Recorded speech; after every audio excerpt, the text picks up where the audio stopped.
ये गांव में नहीं रहूंगी बाप। निकम्मा बालम, आईएएस बन गया। तो चलिए आज बात करते हैं एक ऐसी अरेंज्ड मैरिज की जिसमें एक तरफ है शहर की एक मॉडर्न लड़की और दूसरी तरफ है गांव का एक भोला भाला लड़का जो आईएएस बनने का सपना देख रहा है। अब ये सिर्फ दो लोगों की शादी नहीं है, नहीं, ये तो दो बिल्कुल अलग दुनियाओं के टकराने की कहानी है। और कहानी की शुरुआत ही गांव वालों के शक से होती है। उनका ये कहना कि दाल में कुछ काला नहीं, पूरी दाल ही काली है। यहीं से पता चल जाता है कि इस रिश्ते की बुनियाद में ही कहीं ना कहीं कोई टकराव छिपा हुआ था। भाई आखिर ऐसा क्या था जो सबको इतना खटक रहा था? तो सबसे पहले ये समझते हैं कि आखिर ये रिश्ता बना कैसे। असल में ये एक ऐसा विवाह था जिसकी पूरी बुनियाद टिकी थी एक वादे पर, सरकारी नौकरी का वादा। और हमारे समाज में, खासकर गांव में, सरकारी नौकरी का मतलब होता है सुरक्षा, इज्जत, प्रतिष्ठा, सब कुछ। इसीलिए तो इसे अक्सर सरकारी विवाह का नाम दे दिया जाता है। और यहीं पर हमें पिता और बेटी की सोच का जमीन आसमान का फर्क साफ नजर आता है। पिता को उस लड़के में एक होनहार, भविष्य का सरकारी अफसर दिखाई दे रहा था। उन्हें उसकी काबिलियत पे पूरा भरोसा था। लेकिन बेटी सृष्टि, उसके लिए तो वो लड़का बिल्कुल भी उसका मैच नहीं था। सृष्टि की बातों में उसका विरोध देखिए कितना साफ है। वो अपने पापा से कहती हैं, वो लड़का मेरे मैच का ही नहीं है पापा, प्लीज समझने की कोशिश कीजिए। मतलब वो इस रिश्ते के लिए बिल्कुल भी तैयार नहीं थी। उसे अपने होने वाले पति राकेश के साथ कोई कनेक्शन, कोई मेलजोल महसूस ही नहीं हो रहा था।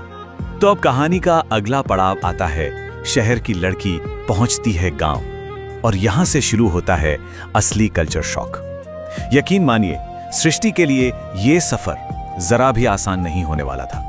सृष्टि के लिए गांव के शुरुआती दिन बहुत मुश्किल भरे थे। सोचिए, घर में एक छिपकली देखकर उसकी चीख निकल जाती है और दूसरी तरफ उससे ये उम्मीद की जा रही है कि उसे खाना बनाना तो आता ही होगा। ये सब उसके लिए एक बिल्कुल नई और बहुत मुश्किल दुनिया थी जो गांव की असली जिंदगी से उसका परिचय करा रही थी। और उसकी सास, उन्होंने बहुत प्यार से, बहुत नरमी से कहा, कम से कम अपना खाने और जीने के लिए रसोई तो आना चाहिए ना। सुनने में ये बहुत सीधी सादी बात लगती है, लेकिन इसके पीछे एक बड़ी उम्मीद छिपी थी कि सृष्टि को अब पारंपरिक बहू की भूमिका में ढलना होगा। ये गांव की जिंदगी की एक अनकही शर्त थी। तो एक तरफ सृष्टि इन सब चीजों से जूझ रही थी और दूसरी तरफ था राकेश। चलिए अब जरा राकेश की दुनिया में चलते हैं और उस भारी भरकम दबाव को समझते हैं जो उसके आईएएस बनने के सपने के साथ जुड़ा हुआ था। राकेश को सिर्फ परीक्षा का ही प्रेशर नहीं झेलना पड़ रहा था, उसे तो अपने ही गांव वालों के ताने और मजाक का भी सामना करना पड़ रहा था। लोग कहते थे, ये आईएएस बनेगा, अपना मुंह देखा है आईने में। दरअसल गांव के माहौल में इतने बड़े सपने देखना कई बार मजाक का पात्र बना देता है।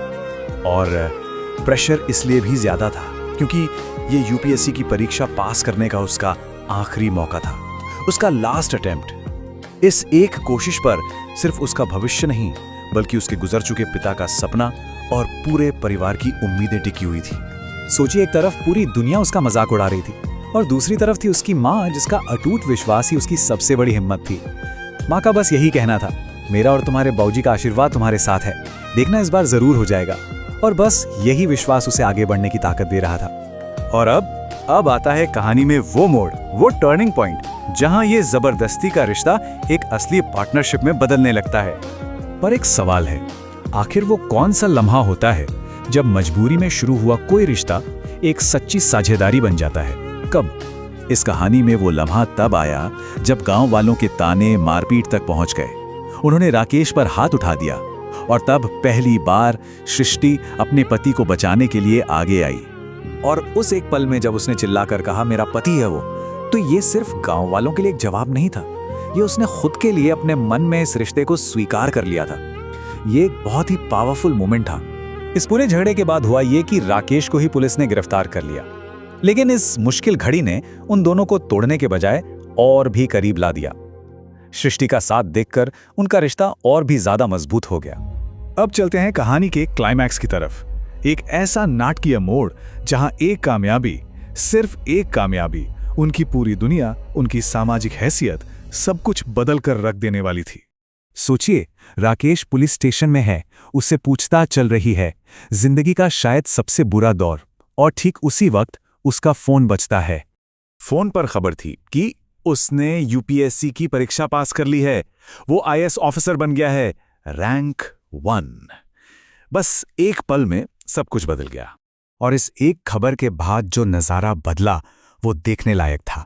जो पुलिस वाले, जो गांव वाले कुछ मिनट पहले तक उसे ताने दे रहे थे, उसे धुतकार रहे थे, अब उसे सर सर कहकर बुला रहे थे। एक सेकंड में मजाक सम्मान में बदल गया। ये दिखाता है कि हमारे समाज में, खासकर गांव में, एक पद की कितनी बड़ी कीमत होती है। और इन सब के बीच उसकी मां के शब्द।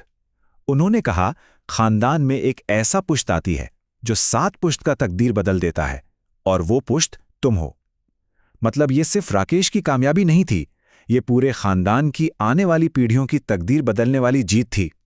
और ये कहानी हमें एक बहुत गहरे सवाल के साथ छोड़ जाती है कि समाज में मिलने वाली सफलता क्या वाकई व्यक्तिगत खुशी की गारंटी होती है?